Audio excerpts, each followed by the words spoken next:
Just a moment. Hey everyone, and welcome to Chef AJ Live. I'm your host, Chef AJ, and this is where I introduce you to amazing people like you who are doing great things in the world that I think you should know about.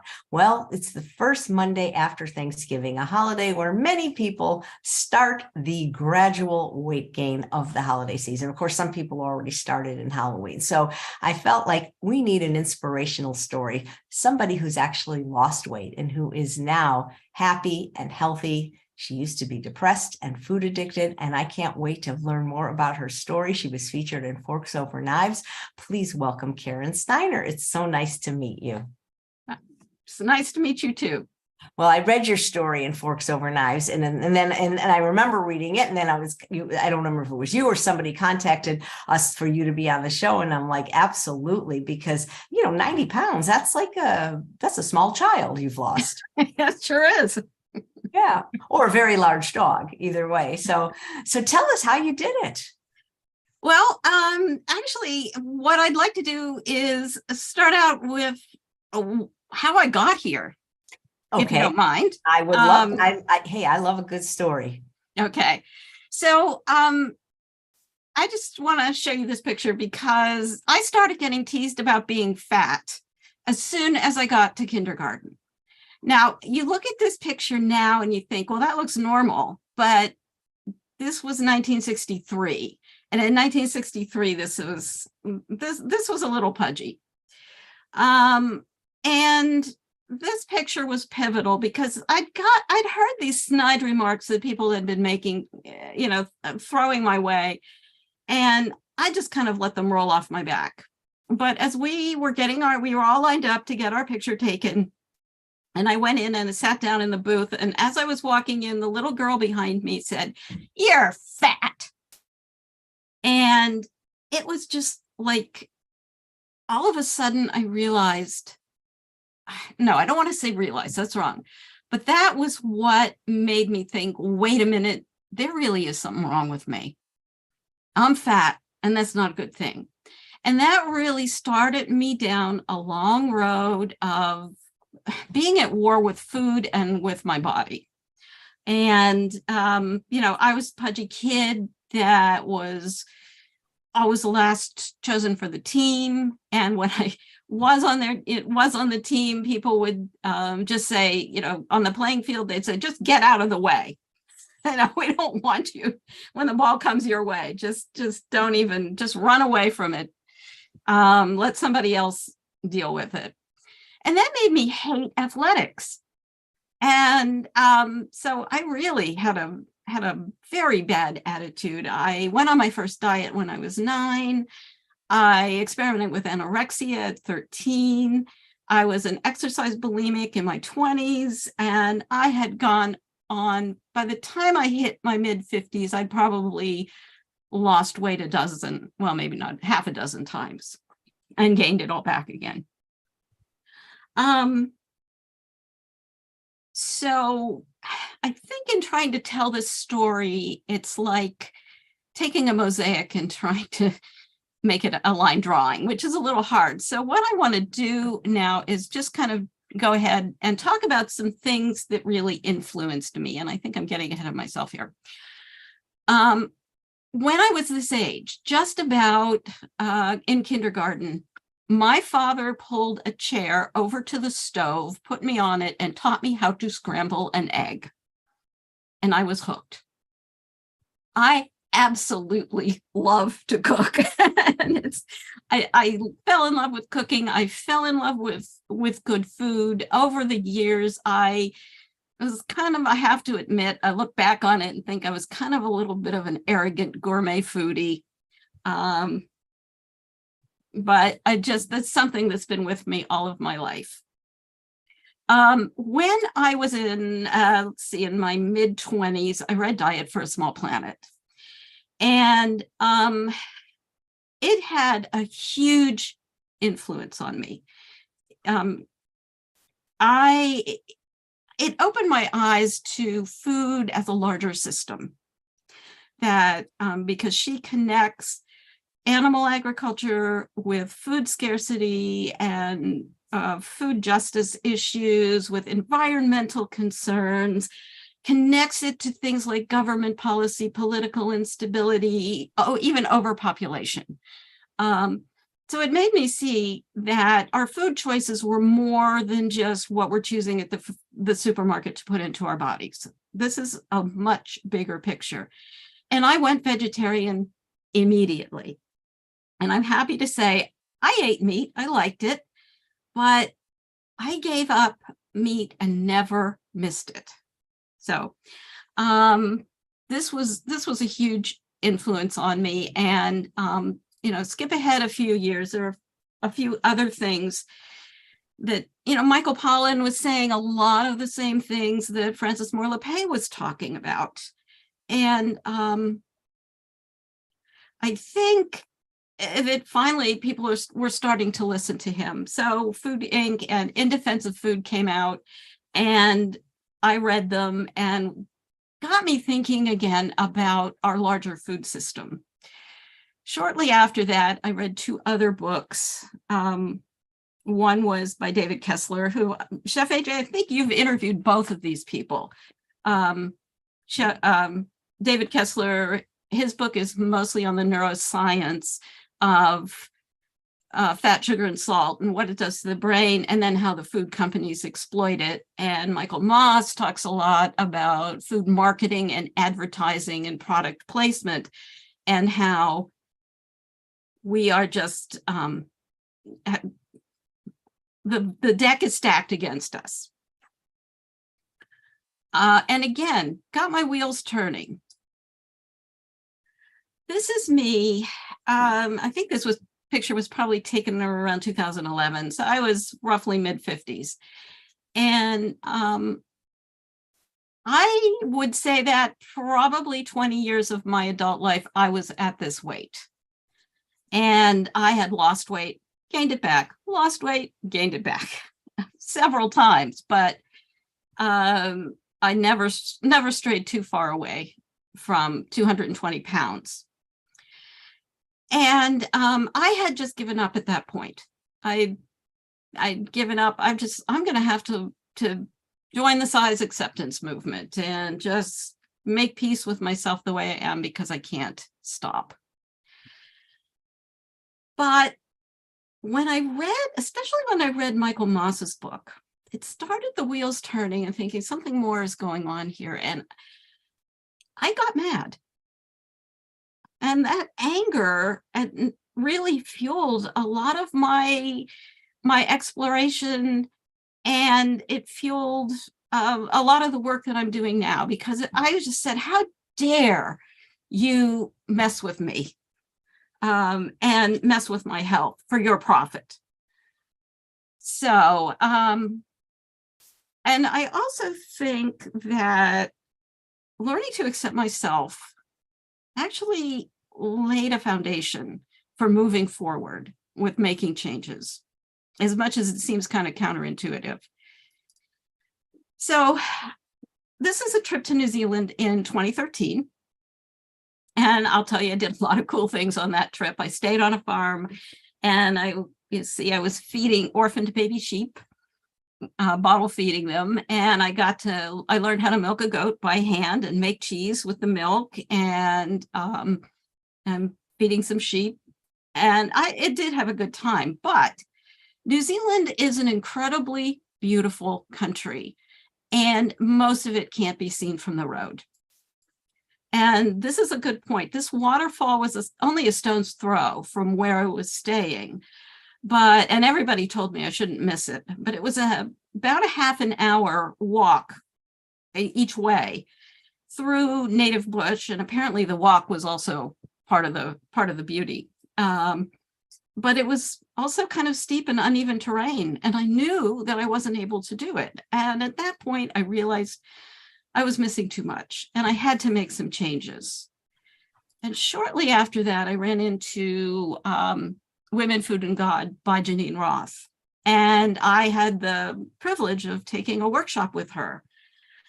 And it was really eye-opening, because I started eating mindfully in ways that and it just opened up a whole new world for me. And I know that it is what led me to giving up dairy and eggs, because that was the last hurdle for me. So what I want to talk about, and this is a 6-point program that I developed because I had to do a lot of trial and error. When I saw Janine Roth in 2013, and it was 2015 when I finally gave up dairy. And but so there was a lot of trial and error. And what I've tried to do is put this together in kind of a systematized way when I coach, so that I can help people not have to go through 2 years of trial and error.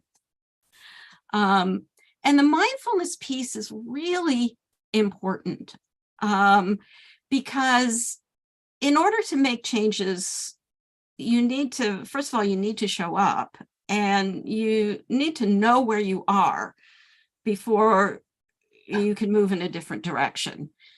And I'll give you an example. When I left Janine's workshop, I was saying, how can looking at my overeating with openness and curiosity do anything? And I was with a friend, and we were at a Mexican restaurant, and, they bring you chips. And of course, I go through the dialogue in my head. No, I shouldn't do this, but oh my gosh, they look so good. Well, I'll just have a few. But of course, you have one, and then another, and then another. And, just when you're an addict, you can't stop. But what I was able to do was to really look at how the flavors of the chip, it was the crunch, the salt, the slight sweet and tanginess of the salsa, that was kind of just creating this explosion of flavor in my mouth and causing me to go for another one. So it's almost like I could stand back, because so often I was kind of mired in guilt and shame. And instead I stood back and I looked at it and I said, oh, okay, I think I'm an addict. Because I could see the addictive process in myself, which is why I think mindful eating is a really powerful tool to help people get in touch with their addictions. The other thing it helped me do is to realize that some of the stuff I didn't like nearly as much as I thought I did. And that was the case with French fries. It was like, I sat down and was eating them and thinking, no, wait a minute, what do I want from these? Why do I keep ordering them whenever we go out? And they're really not that good. I mean, really eat them. I mean, so anyway, I learned gradually over time that the other thing I noticed is how bad these foods made me feel. That again, I think when we're mired in a lot of guilt and shame and the self-recrimination that goes on, we're not really paying attention to how this food is affecting us. And if you take a moment and really pay attention, that's when I realized that dairy was playing havoc with my system, and that this was probably the biggest culprit. I'm going to move to generosity, because I said that accepting myself was a really important piece of this. And accepting yourself, no matter how much you weigh, is really important, because you are more than a number on the scale. One of the things that people have said to me, well, wait a minute, we should accept myself even though I'm really fat. No, you should accept yourself because you're a human being on this planet, and you deserve to be here, and you deserve to be treated with respect. One of the things that Michael Greger just recently did a series of videos on how fat people are marginalized in the healthcare system. And I think it reflects a general attitude. And if you've been overweight for a long time, you end up really incorporating that. And I did some, way back in another life, I did some anti-racism training. And this is called internalized depression.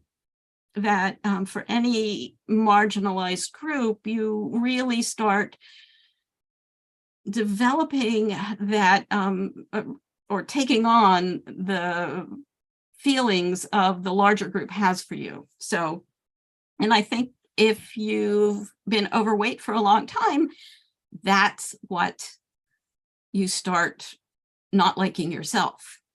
And in fact, what I've found is that as a lot of the exercising that I was doing in my early days was really just to lose weight, and there was almost an aggressiveness to it. And I think that's one of the reasons I now really love it, is because that aggressiveness is gone. So being kind to yourself is really paramount importance. Patience.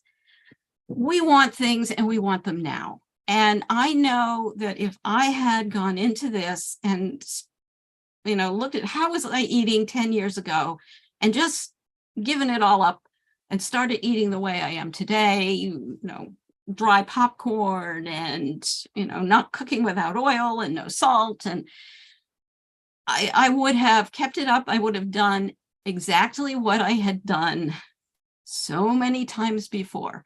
I would have given it all and made a great effort and then fallen off the wagon and gained everything back. But instead, slowly over time, I gave up cheese, and that was really hard. And yes, that I just had to give up because that was probably my worst addiction. But I didn't give up cheese and oil and salt and chips and French fries. I didn't give up all that at once. I had actually given up chips and French fries earlier. But when I gave up cheese, and it was almost 7 years ago, and I know it was December 15th, 2015, because in retrospect, I know that day was like the alcoholic dumping their gin down the drain. It was really that dramatic. And that was really the huge game changer. I gave up meat years earlier. I gave up eggs when I gave up cheese, and I liked eggs. I ate them, but it wasn't an issue. But cheese, I went through 4 months of major withdrawal.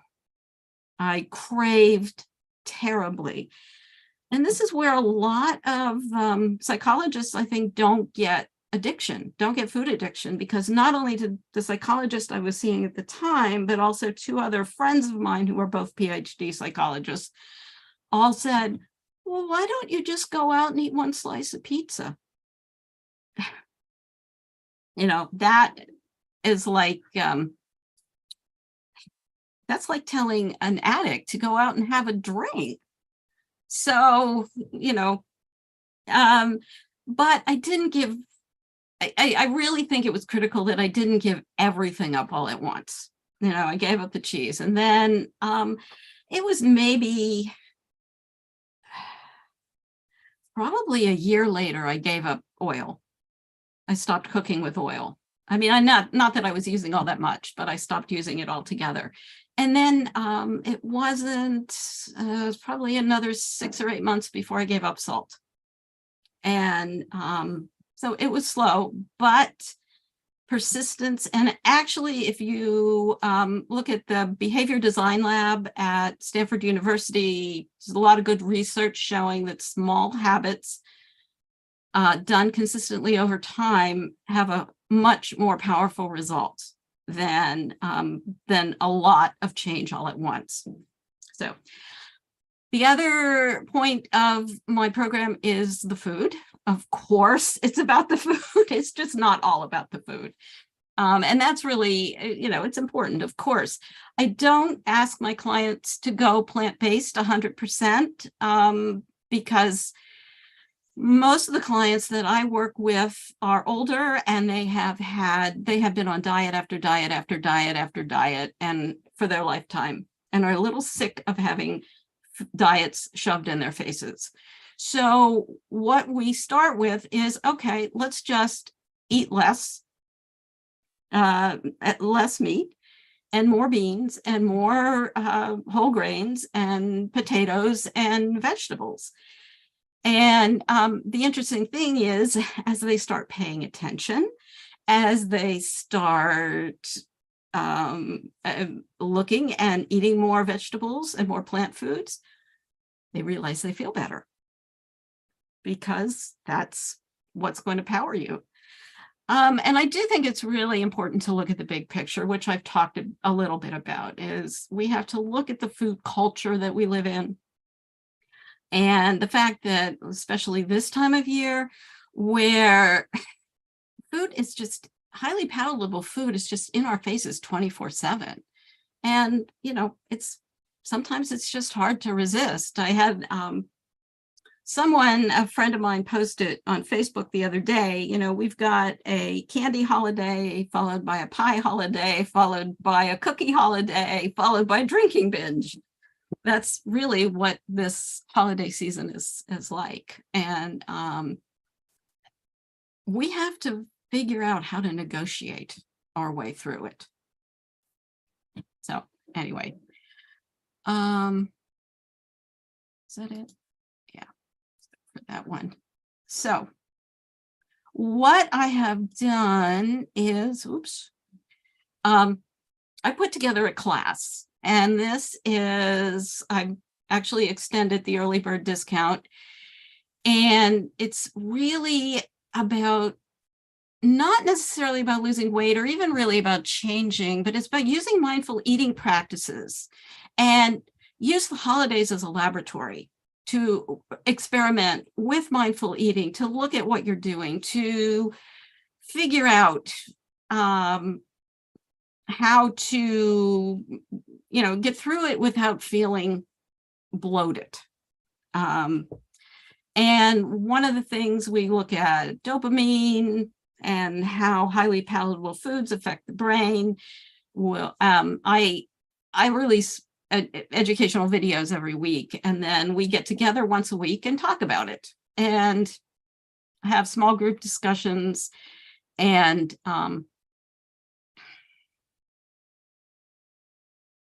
guided meditations and that kind of thing. So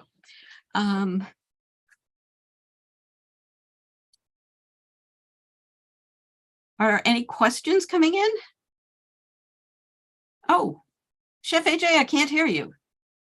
Oh, sorry about that. I muted myself in case there was any background noise. There's nice comments. Chris says, I can't believe how much I relate to what she's saying with some of the challenges I'm having. And I completely agree with you about how most therapists don't know anything about food addiction. And to say, well, why can't you just have a piece of pizza, is like saying to an alcoholic, well, why don't you just have one drink? They don't get it. right. All the fat, people are saying oil and fat and processed food is triggering, and it's hell going through the withdrawal.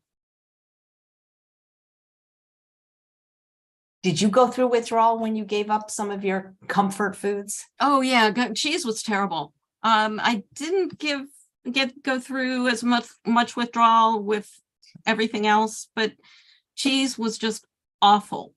I mean, that's when the psychologists told me to go out and, have yourself a piece of pizza just to get over your cheese addiction. No. Yeah. And I've often found, I've tried OA in the past, and I just found it to be way too rigid. But I during that withdrawal period, I went to OA meetings because I needed to be with people who got me.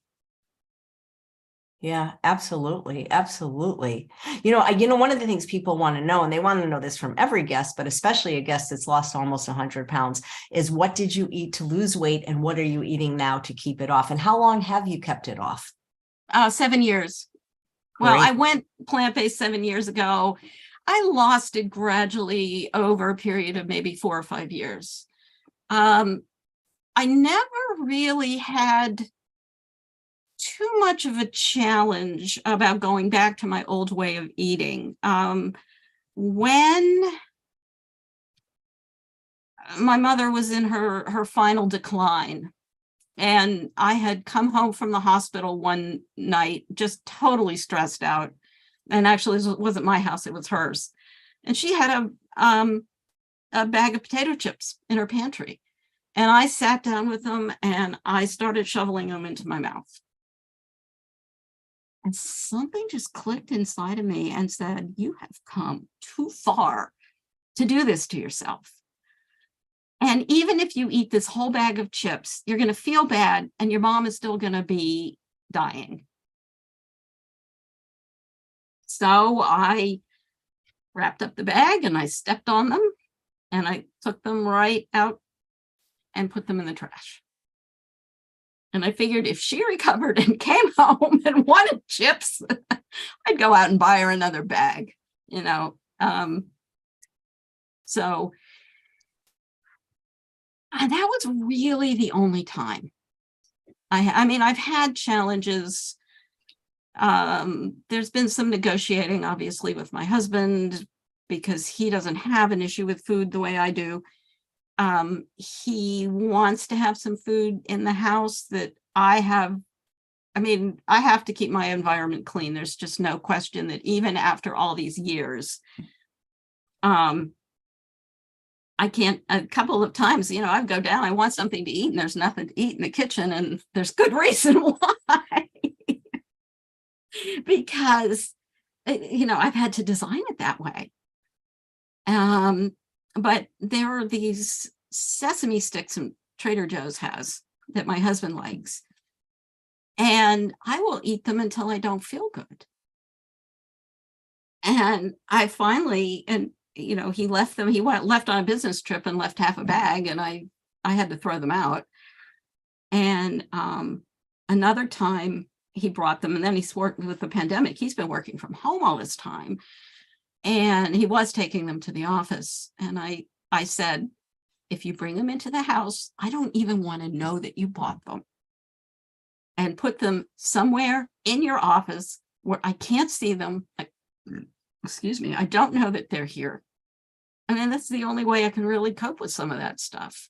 At one point, he had bought a box of cookies, and he'd taken them to a party or some kind of gathering, and then they never touched them. And he brought them home, and they sat on the shelf for a long time. And I'm fortunate, I think, that I don't have the serious problem with sugar that a lot of people do. My problem is salt. In fact, I call the salt, fat, and crunch my holy trinity.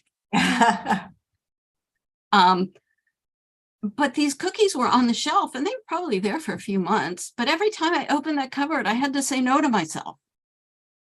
And, you know, if you say no to yourself, you're a step closer to saying yes.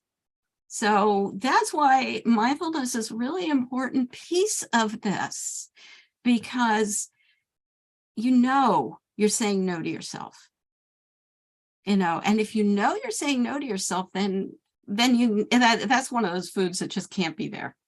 And in fact, at one point I was in the right mood or the wrong mood, depending what you want to say. And I grabbed the cookies and I ate half the tub, you know, and I felt horrible afterwards.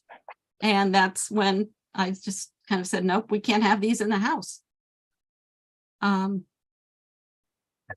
So how you think about food is a really important piece of this. Yep. Colleen says, this is just the show I needed today, having a hard time getting back on track after my trip. You know, it's funny. I just, right before this going live, I interviewed Dr. Furman for the upcoming Truth About Weight Loss Summit. And he just says, you know, you can't dabble, you know, 90% isn't, you're just going to always keep those addictive tastes alive if you have these cheat days and holidays and things like that. It just makes it difficult. I hate that term cheat day. I just absolutely, I mean, because that sort of also keeps that kind of diet binge cycle alive, you know, because I remember in those days when I was doing restrictive dieting and, you know, and then I'd say, well, I blew the diet today. So if I blow it, I might as well blow it big. And then I'd binge. And that's no way to live. So no, I mean, if you have if you have, what did you call it, a snack attack? I know It's an accident. I call it a snack. That's Yeah. it. Yes. I don't want people to, the term relapse, it sounds so like, medical. So I just tell Right. people, you had a snack accident. Oh, and I love that. Yeah. If you have a snack accident, just, just sit back and say, it's a learning opportunity. What did I learn from it? And then, go move ahead. It's not about, especially, you can't fall off the wagon if you're not on one. Yep. And I feel that's really important. I agree. Light Spirit is saying wonderful explanation of food addiction and also how the whole food issue is both personal and political. And Lori says, this really resonates with me. My family doesn't understand why I have to be 100% compliant and can't cheat. I know myself, I would spiral if I had a bite of something that's not on my plan. And that's the main thing is people need to know themselves. And, that is very important. Right. And that's kind of what I like to give people, the discernment skills that they need, because, I know that I can't have chips in the house.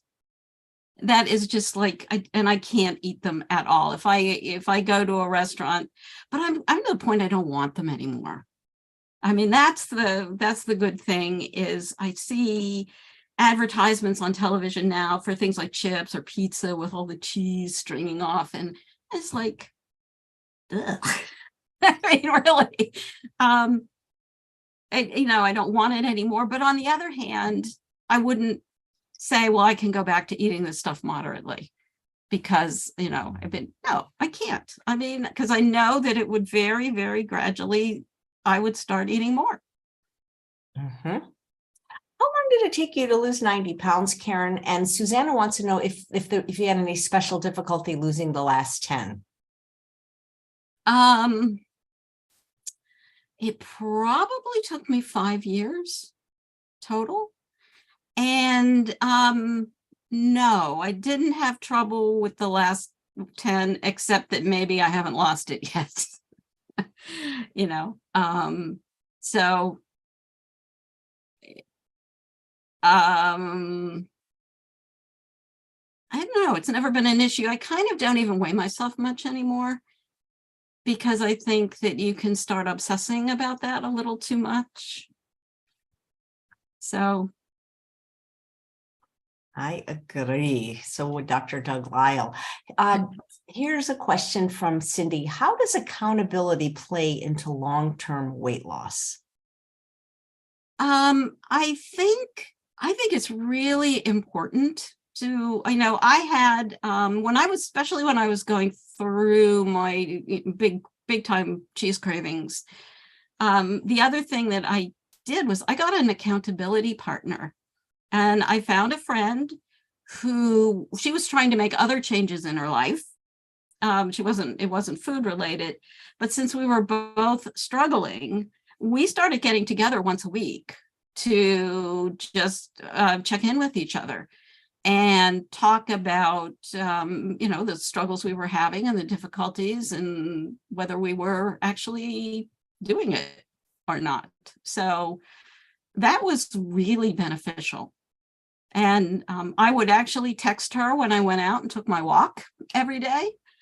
And she would text me when she did what she said she was going to do. And if I didn't get a text, I knew she didn't do it, And if I didn't text her, then I'd have to come clean about not doing what I said I was going to do. So it was, I don't have an accountability partner now. I think you get to a point that you're okay with it, but especially in the beginning, an accountability partner is really a useful thing. Yeah. Or a coach. Yep, I agree. Jennifer says, is your husband a whole food plant-based eater, or is he a sad eater? He is 95% whole food plant-based. I feel fortunate. I mean, I can put whatever I put in front of him, he'll eat it and he'll like it. I mean, so Yeah, he's not ever complained about any food. He's really easy. Sometimes when he goes out to eat, he will have some fish, but he's not a sad eater at all. He's also one of those people that can eat just a handful of chips. Yeah. There are a few. Yeah. Michael Moss says he's one of them when I interview. Yeah. Yeah. That's crazy. Yeah, I don't get it. Okay. David said, you said that you had tried OA at one time. Do you think weighing and measuring your food when trying to deal with food addiction is counterproductive? Yes, I think so. I think I really like Chef AJ's. In fact, I love your video on calorie density where you have the mason jars. In fact, I have all my clients watch that one because I think it's really, that's the important piece and not about weighing and measuring. The only thing I weigh and measure is nuts, seeds, and avocados, because that's this extreme calorie density foods, not because it's addictive, but just because I need to limit it. So, I would say that I don't recommend weighing, because it gets into that whole deprivation mindset that this is all I can have. And then you're totally obsessing about your next meal and how much more you can have. And no, I don't think weighing and measuring is a good idea. Well, also you're eating under the hunger drive, and eventually that's going to backfire, because when you learn to eat the right food, you actually can eat more. And if weighing and measuring works, then why are the people that do it not successful long term? And the only people I know that are successful doing it are the people that are teaching the programs to do it. Yeah. Don't see people being successful long term doing that. Right. And I think the whole pleasure trap thing, if you're in that quadrant, that's that highly palatable quadrant, and then you're trying to limit your food, and that's what most conventional diets tell you to do, to limit your food in that little thing, and then you're going to feel deprived and you're going to be hungry and all that.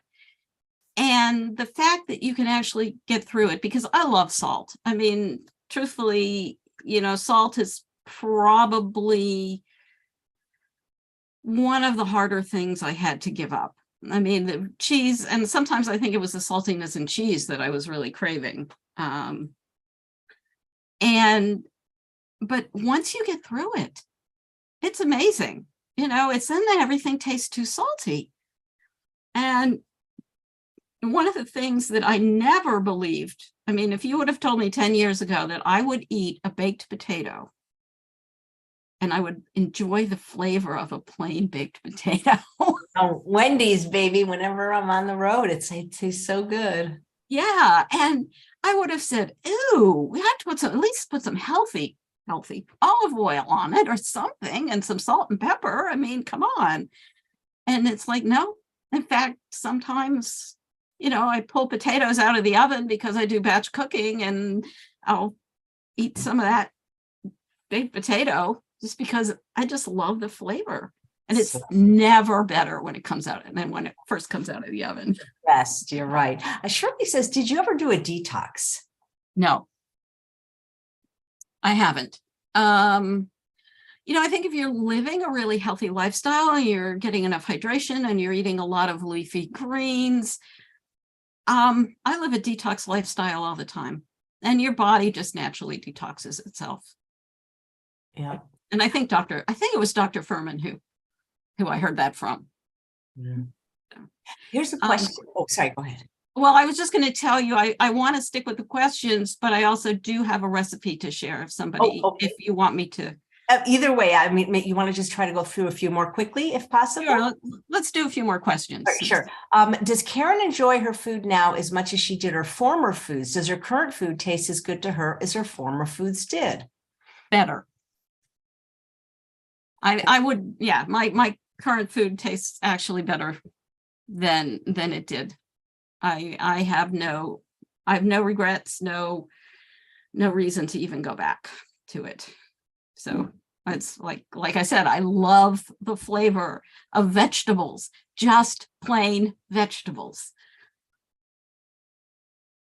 Nice. Never thought I'd be able to say that, but are you gonna tell us what you eat in a day? Well, sure. I can talk about what I eat in a day. I start out my breakfast with, in fact, I also have a video on my YouTube channel about what I eat in a day, but so it's I start out with a smoothie, and I do practice intermittent fasting if you're interested in that. So I don't eat breakfast until around 9 o'clock. But I start with a smoothie that has flaxseed, chia seed, some amla powder, and kale, red beets, pineapple, and blueberries. And then I have a small bowl of whole oat groats. And I love my Instant Pot, which I use all the time. And I'll make enough for my husband and I for a week. And I cook it whole oat groats with dal, with moong dal, which is a really tiny Indian lentil that I get in an Indian grocery store. And it breaks down and gets creamy. And I love to have that creaminess with the chewy texture of the oats. And I cook it with some raisins and cinnamon. And then lunch, generally, I batch cook once a week. I batch cook 3 huge trays of roasted vegetables. And so I have a big bowl of roasted vegetables, and I'll have some kind of beans. I might puree some beans or have tofu, or sometimes I'll make a sauce like a tahini lemon sauce or something. And I'll have it with a baked potato or some brown rice or barley or some other whole grain. And then dinner is, in the summer, it's a salad in a big serving bowl. It's Dr. Furman's. The salad is the main course, which is not much lettuce. I mean, spinach, arugula, shredded cabbage, baby kale, maybe 1 leaf of lettuce just to kind of lighten the texture a little bit, and zucchini and carrots and celery and lots of summer vegetables, whatever's available at the farm stand. And or in the winter, either I'll make soup or I'll make some kind of spiced vegetable dish that we'll have with rice and lentils. And that's enough. I'm not hungry at all. I mean, if I do need a snack, it's a wasa crisp bread with some hummus. Sounds good. You get your exercise in every day? I do. In fact, I never, again, I never believed I'd actually like it. I want to show you another picture. Let's see. I have to show you this picture because it's my favorite one.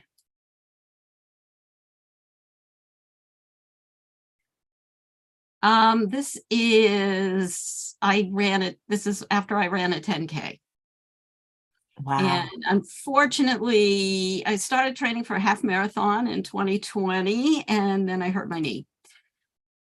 Actually, it's arthritis. And, I have to say that as much as I advocate being kind to yourself and respecting yourself, regardless of what you weigh, our bodies were not made to be this heavy. They weren't designed for it. And the cautionary tale is I've got arthritis in my knee because of how much I weighed for so long. It's damaged my joints.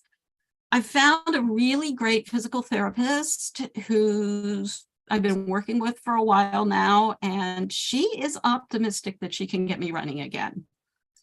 In the last 2 years, every time I'd start running, I'd run for a little while and then I'd hurt myself again. And I was running for 6 weeks this summer and I was so excited.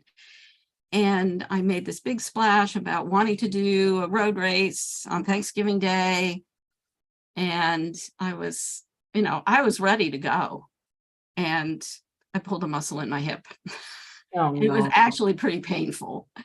So my physical therapist revoked my clearance to run and only recently got it back. So I took I love it. I love running. And I just love the way it makes me feel. And so my exercise these days is I do an hour of strength training. I'd say about 25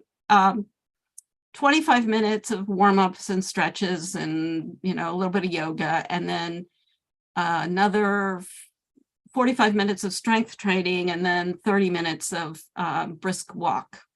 And I've only started in the last week to put just a real short running segment into that walk. And so far, my knee's been fine, my hip's been fine. But so I hope I can get back to doing this. And I can at least, even not a half marathon, at least 5 and 10Ks.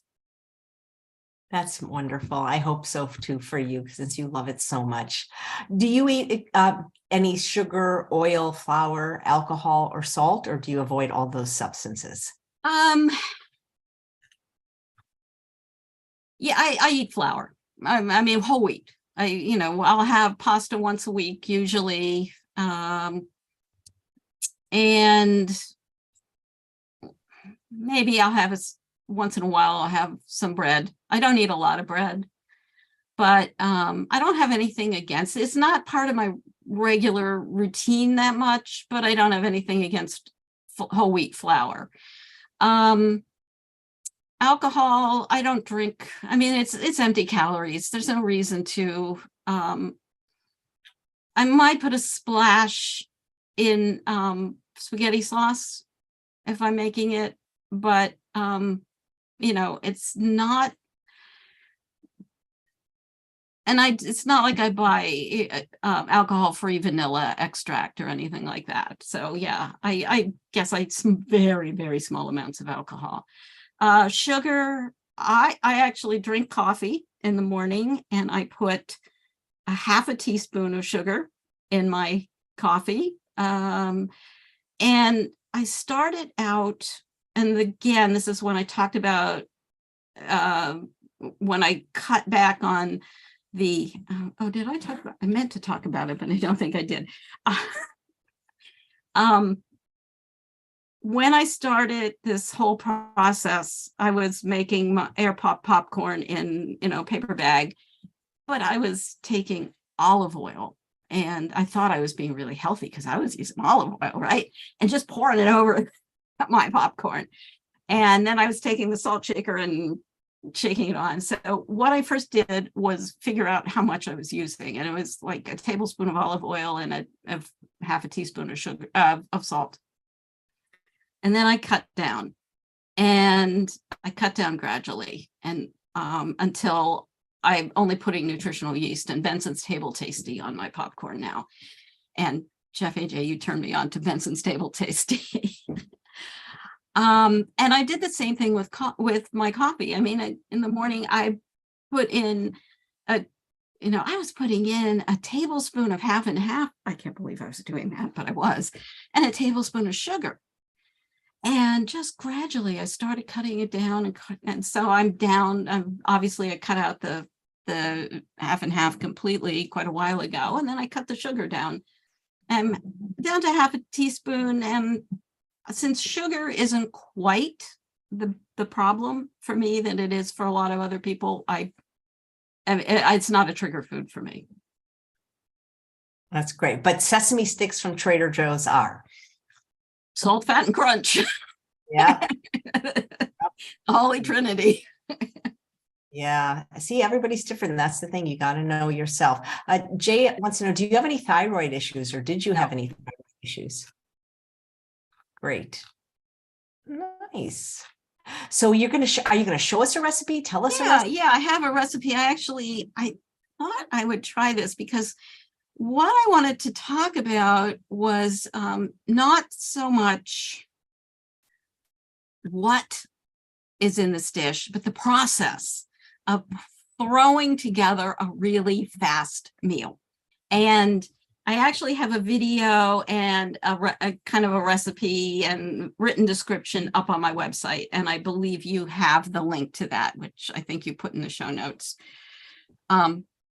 So what I want to tell you, the link isn't working yet that you gave me. It's not working yet. Oh, it's not working? Not yet. I tried it right before the show. Oh, yeah. Okay, it's up and it should. Okay, I will work on that, or maybe I just need to send you a new link. But okay, I'll check on that. So what I want to talk about this is how to throw together a really fast meal. I think healthy eating isn't really hard or that time consuming. It's just that unhealthy eating is way too easy. And you've had a hard day and you're tired and you need to put on a meal. And sometimes it's just too easy to pick up the phone and order a pizza or some Mexican food or whatever, especially since the pandemic and everybody's delivering now. So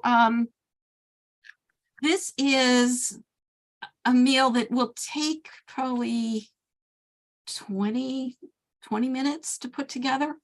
And it's really, really healthy. And the first thing I like to have on hand is the recipe I'm going to talk about today is using the berry spice. But, I used to have all these. I wouldn't have any of these blends. I would just, I'd make all my own blends. But I mean, you don't need to have 25 little jars of spices out and a teaspoon of this and a half a teaspoon and a quarter a teaspoon of whatever. Just get yourself some spice blends, and these are all salt-free. The berry is what I like to use today, but and I'm going to use this recipe with red lentils and brown rice. You can use brown lentils or green lentils. In fact, and you can use any of these spice blends with this. It's really easy. The rice and lentils are all cooked the same. And let's see, I'm going to try to,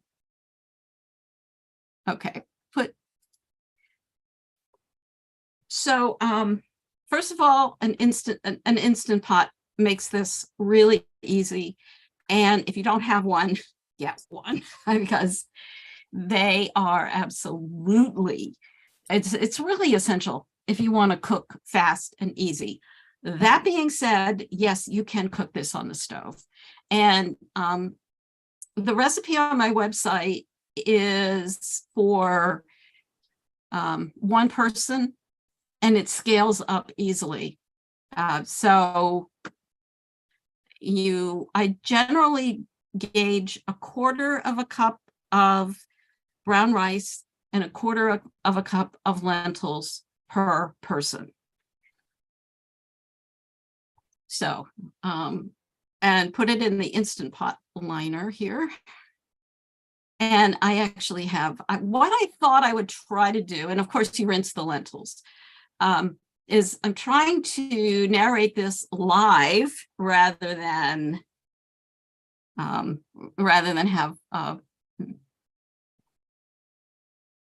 the audio up.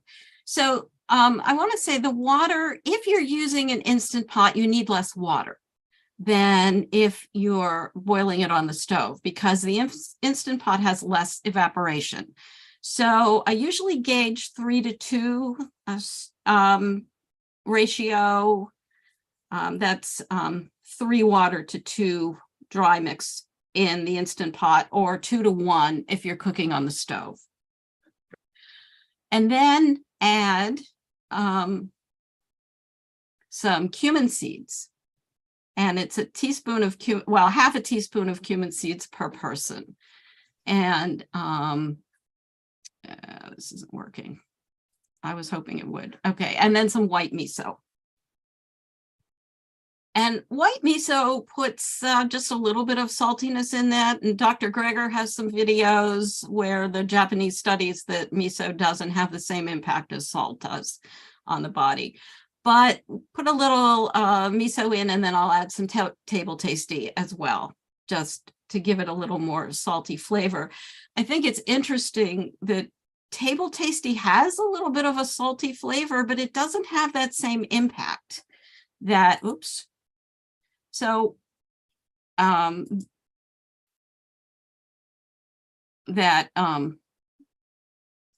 here we go. So when it comes to vegetables, it doesn't matter what vegetables you have. Generally, I gauge 4 cups of pre-cooked or of uncooked vegetables per person. So for my husband and I have a big 8-cup measure, and that would be filled. But I divide it up before I start cooking into four different categories. One is my high moisture content vegetables, like the peppers and the onions, that also need a little extra sautéing. And then the frozen vegetables.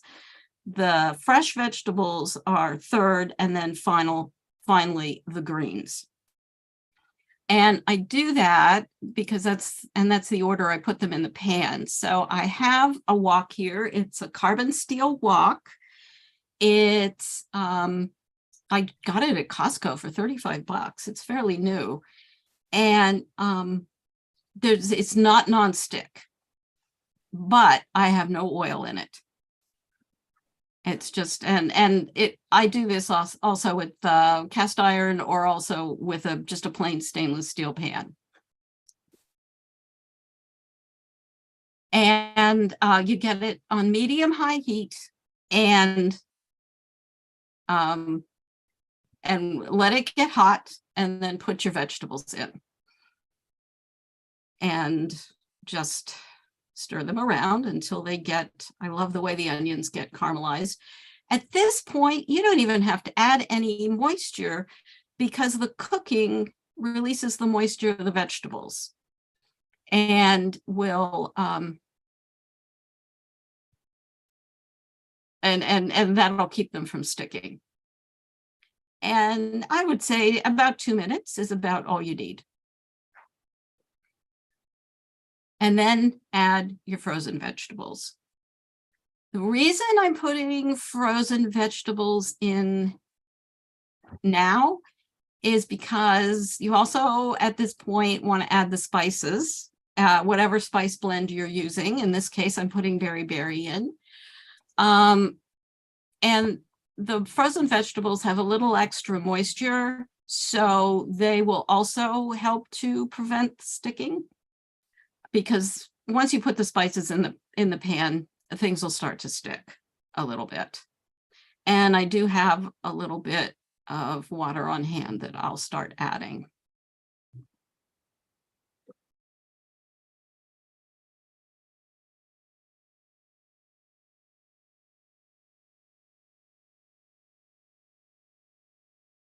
Berry is a little hot. There is some hot pepper in there.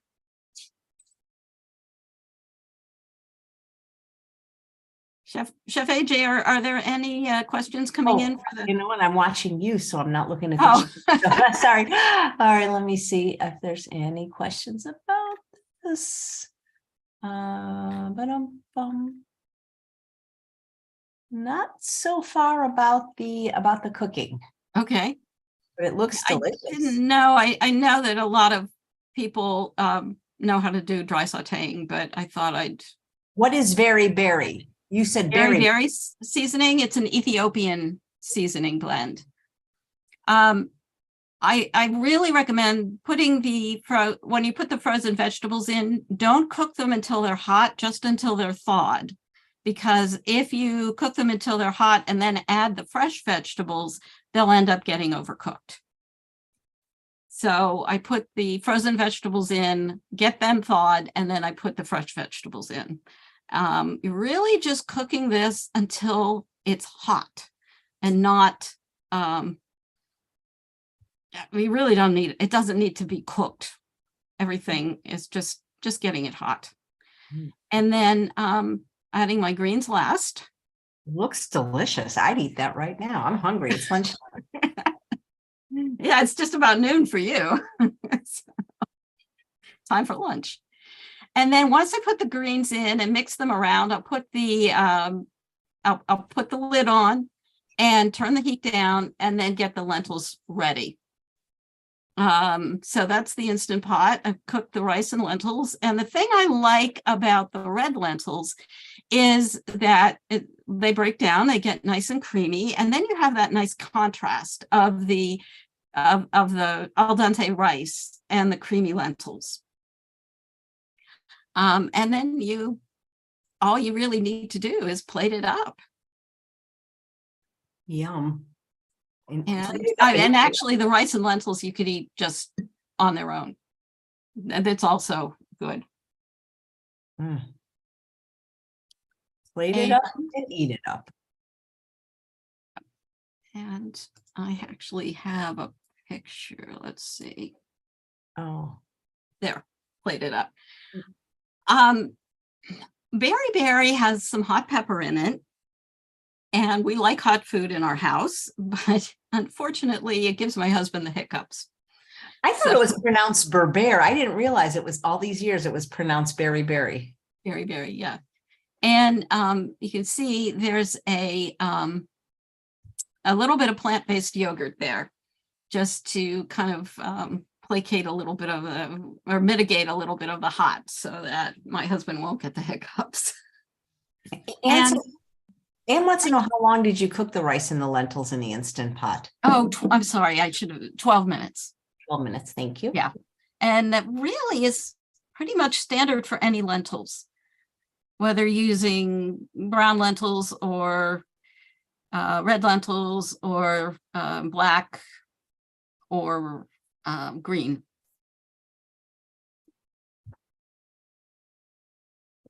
Manny wants to know, when you were losing weight, did you cut out all fat? No, I a limited number of nuts, seeds, and avocados. I didn't cut out all fat. I cut out oil, but not fat. Right. But you didn't like go high fat though. Oh, no. Yeah, good. Well, congratulations on all your success. I'm very happy for you. Thank you. And you must be so happy too. Oh, I am. And I think for me, the big surprise was having a depression that started when I was like 10 years old and has sometimes been just debilitating. Maybe not totally gone, but it's like it's not an issue anymore, which is really, pretty amazing, because I was on Zoloft for 17 years. Were you able to get off of it? Yes. Oh, I was off it. It actually had stopped working back in, it was like 2013 or something. It was before I went plant-based that it had stopped working, and I'd gone off of it because it was kind of taking the edge off of things, but it wasn't.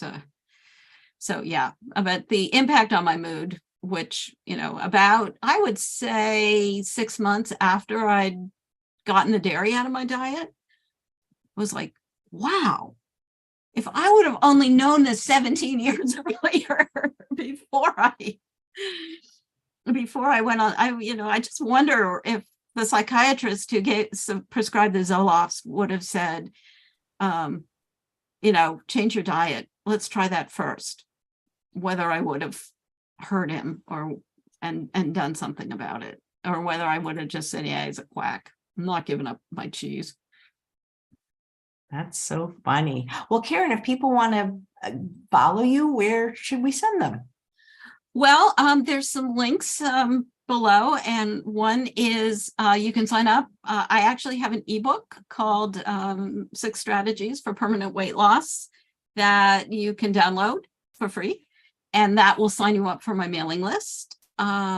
you can subscribe to my YouTube channel because I specialize in simple, tasty, and healthy food fast. And I really am very careful about not overwhelming people if you're on my mailing list. It's not one of those people that's going to send out something every day. You'll get maybe something from me every 2 weeks, unless I'm launching a class. And that's the other thing, I am offering my class this December, and I'll be offering it again in January because I know people are busy, even though I think this would be the optimum time to take it. It's called Breaking the Food Seduction, One Mindful Bite at a Time. And you can, you can sign up on my website. Great. And Susanna wants to know, did you do any courses or certifications before you started health coaching? Yes. Well, I have a master's degree in counseling, but that was a long time ago. So I went to coaches training through CTI, Coaches Training Institute, and I also have my plant-based nutrition certification from eCornell, T. Colin Campbell. Great. Are you involved at all on any of the social media sites that people can check you out on? Well, I have a Facebook page, and I don't do a whole lot with it, truthfully, because Facebook algorithms, it's really hard to get. And I have a Facebook group called Mindfully Plant-Based, which you're welcome to sign up for. But again, Facebook algorithms are really tough to get momentum going in a group.